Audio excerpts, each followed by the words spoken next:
Good morning, everyone. Miss Daring and I have a tip for you to be able to see what is happening on your computer throughout the day. This way you can monitor the sites that your student is on, what they're accessing.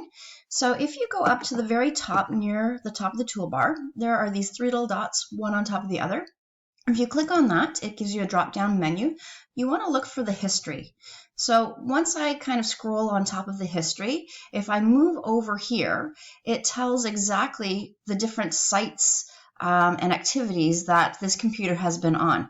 Now the neat feature with this is if I click on the top part, the header, it's going to open up a new page, and it actually gives me the dates and the times with which I was on these particular sites or in these particular Google documents, which is really handy for monitoring your student or monitoring whoever's using your computer.